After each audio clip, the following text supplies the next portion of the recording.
ফেসবুকে content monetization অনেকেই পেতে চায়, কিন্তু কেউ পায় আবার কেউ পায় না। আজকে আমরা জানবো এই ভিডিওতে কেন কন্টেন্ট মনিটাইজেশন পাওয়া যাচ্ছে না, কারণ কি, কারণগুলো আজকে জানবো। কি কি কারণে কন্টেন্ট মনিটাইজেশন আপনার পেজ হোক বা প্রোফাইলে আসছে না।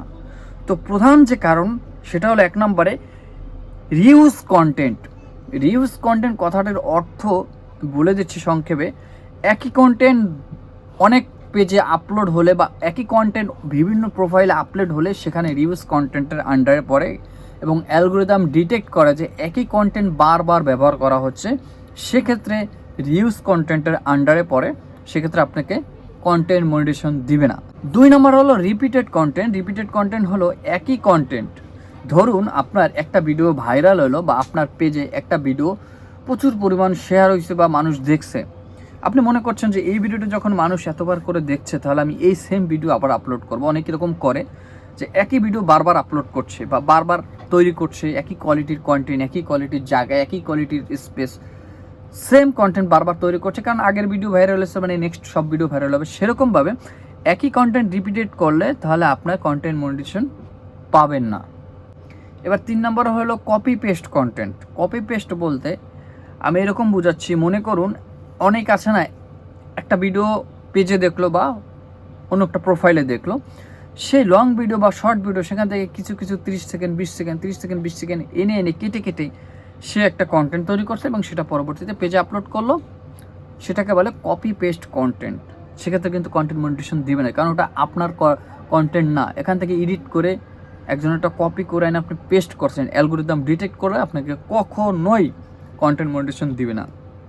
তারপর যে কারণে আপনি কন্টেন্ট মনিটাইজেশনটা পাচ্ছেন না সেটা হলো আনঅরিজিনাল কন্টেন্ট।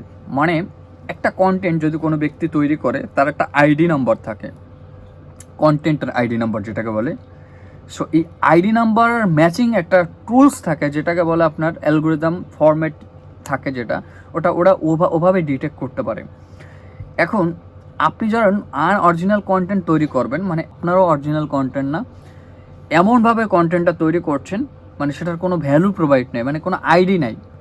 যেমন অন্য কারো কন্টেন্ট সে ছাড়লো, সে কন্টেন্ট আপনি চুরি করে নিয়ে এসে আপনার আইডিতে ছেড়ে দিলেন, মানে ওখান থেকে নিয়ে এসে ডাউনলোড করে নিয়ে এসে ডাইরেক্ট আপনার আইডিতে ছেড়ে দিলেন। এটাকে বলে আনঅরিজিনাল কন্টেন্ট, যাকে বাংলা কথায় বলে চুরি করা একজনের কন্টেন্ট। সেক্ষেত্রে চোরের কোনো জায়গা নাই সোশ্যাল মিডিয়ায়। চুরি যদি করতে হয় ভালো করে করতে হবে, কারণ কন্টেন্ট অবশ্যই অনেকের মনে প্রশ্ন জাগতে পারে যে হ্যাঁ, সবাই তো অরিজিনাল কন্টেন্ট ছাড়ে না, অনেকে তো মানুষের এর ওর ভিডিও এনে ফেসবুকে প্রোফাইলে আপলোড করে বা পেজে আপলোড করে, তারা তো কন্টেন্ট মনিটাইজেশন পায়। সেক্ষেত্রে কথা আছে, চুরিবিদ্যা মহাবিদ্যা যদি না পড়ো ধরা। তুমি চুরি করো এমনভাবে যেন কন্টেন্টটা মনে হয় বা অ্যালগোরিদম যেন বুঝতে পারে যে না এটা আমার কন্টেন্ট। এডিট করো ঠিক মতো, সেটাকে ট্রানজাকশন দাও, ফিল্টার দাও এবং নানানভাবে তোমার অ্যাক্টিভিটি দেখাও ওখানে, বা নিজের যোগ্যতাটা প্রমাণ করো যে না কন্টেন্টে তুমি কাজ করছো, কন্টেন্টে তুমি পরিশ্রম করছো, যে ইয়েস কন্টেন্টটা তোমার। যখন বুঝতে পারবে তখন ফেসবুক তোমাকে অটোমেটিক্যালি কন্টেন্ট মনিটাইজেশন আন্ডারে দিয়ে দেবে এবং মনিটাইজেশন খুব শীঘ্রই পেয়ে যাবা। তো এতটুকুই দেখানো ছিল। এইসব কারণে হয়তো আপনার পেজে কন্টেন্ট মনিটাইজেশন আসছে না বা প্রোফাইল আসছে না। যদি ঠিক করতে পারেন, আশা করি এগুলো মানতে পারেন রুলস, 100% আপনার কন্টেন্ট মনিটাইজেশন দিয়ে দেবে। ভালো থাকুন সবাই।